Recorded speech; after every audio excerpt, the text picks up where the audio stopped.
Everyone, Mary again. Welcome to Keto Coach episode 8.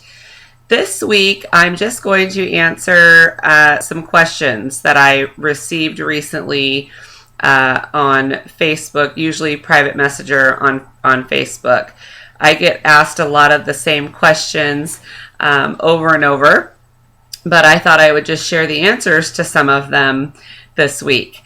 The first one is, along your journey, have you ever lost the motivation and blown it? Well, that depends on what leg of the journey are we talking about. Because many times over, I would say, like the last 18 to 20 years, I, of course, lost my motivation and blew it many times and started over and had many day ones. However, this last leg, this current leg, which began March 3rd, 2014, no, I have not lost my motivation and blown it. And I assume by blown it, they're asking, did I cheat?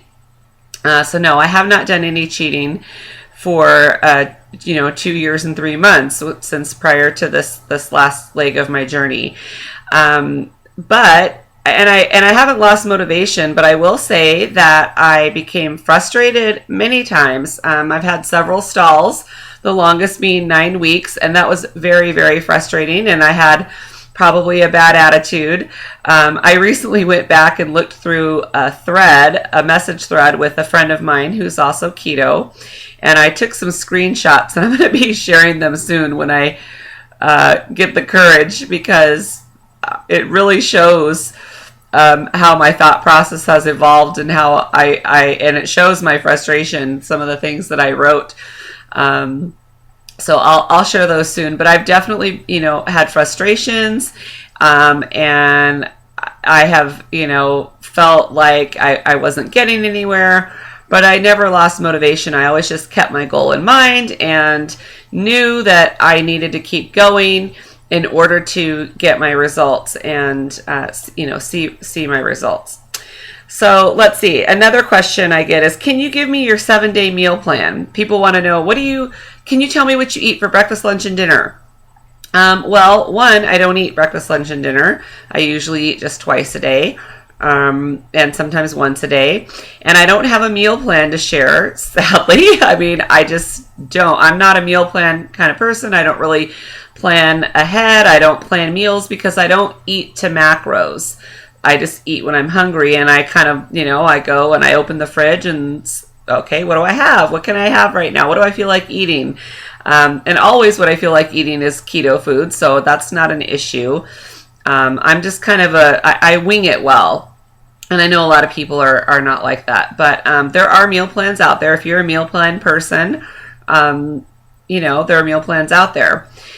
All that said, there have been many days over the last, 2 years that I have logged my food into my MyFitnessPal. So if you want to see my food diary at my MyFitnessPal, my username there is TXMARY2. That's the numeral 2. So TexMary2 is my username there.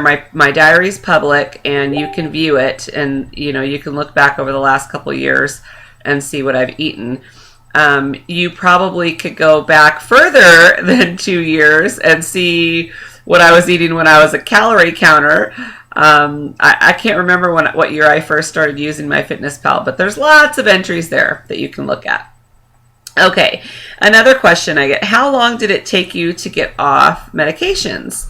Well, let's see, I was on diabetes medications, and I was on high blood pressure medication, and the diabetes medication was the first to go.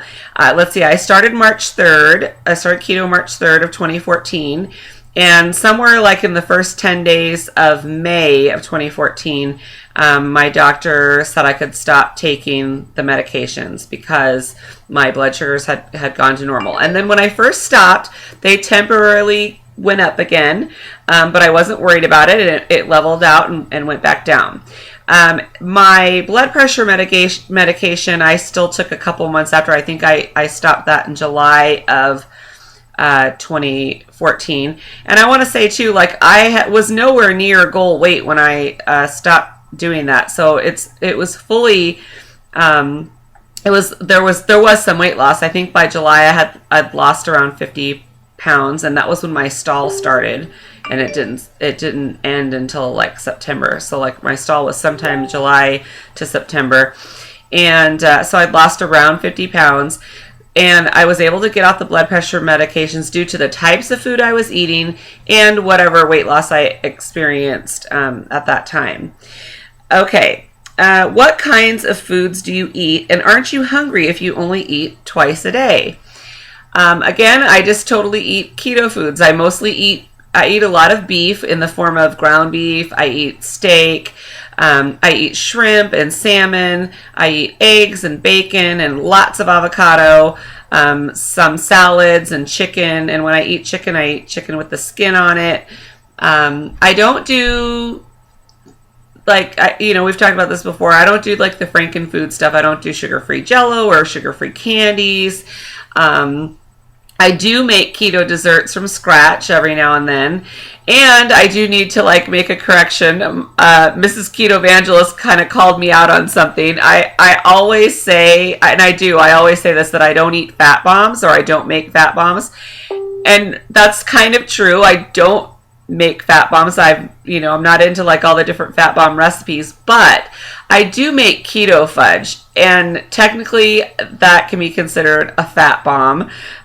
So I guess I do eat fat bombs in the form of keto fudge every once in a while. It is the ultimate fat bomb, being that most of the two main ingredients are cream cheese and butter. So there you go, Sherry. Sorry about that. I guess I do eat fat bombs. But I don't eat daily. I don't do a daily or weekly fat bomb. I don't do it to like up my fat. I only eat keto fudge to indulge my desire for chocolate, because I like chocolate, and if it's legal, I'm going to eat it, and there's nothing bad in there. There's nothing Frankenfood in there. So the second half of that was, aren't you hungry if you only eat twice a day? Well, no, because I eat plenty of fat. 70 to 85% of my calories are from dietary fat. It satiates me. I really don't need to eat more than twice a day.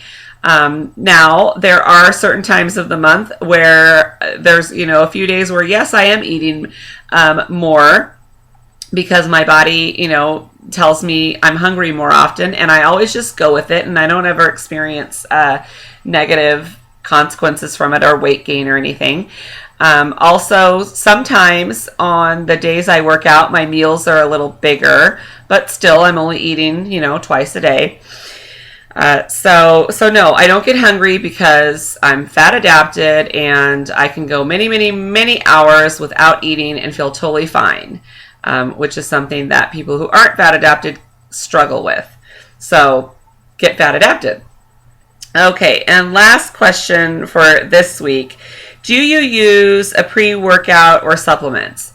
I do not use a pre-workout. I a lot of times work out fasted, but if I am not working out fasted, all I've done is eaten real food. I just eat real food. I try to make sure that my meals are well formulated, low carb, high fat, very low carb, moderate protein, high fat.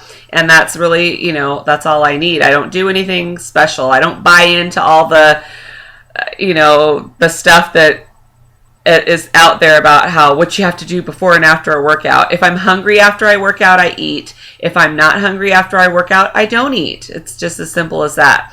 And as far as supplements, I wasn't sure if this question was like, protein shakes or something like that. I don't do protein shakes or anything like that. I do take a 1-a-day woman's vitamin. I take acidophilus for a probiotic. And I take magnesium because I don't like waking up at 3 a.m. with a major Charlie horse, or my toes, cramping and deforming. That's the worst ever. So I take magnesium, and I salt my food, and drink water, so that to prevent that stuff from happening. But that's it. And I don't even know if I need the vitamin that I take. I don't know if I need the acidophilus or if it does anything. I mean, I don't have any gut issues. I don't have any digestion issues. And as long as I take the magnesium, I don't get leg cramps. So that's what I do. All right, so I hope you have a great keto week, and I'll see you next week for episode 9.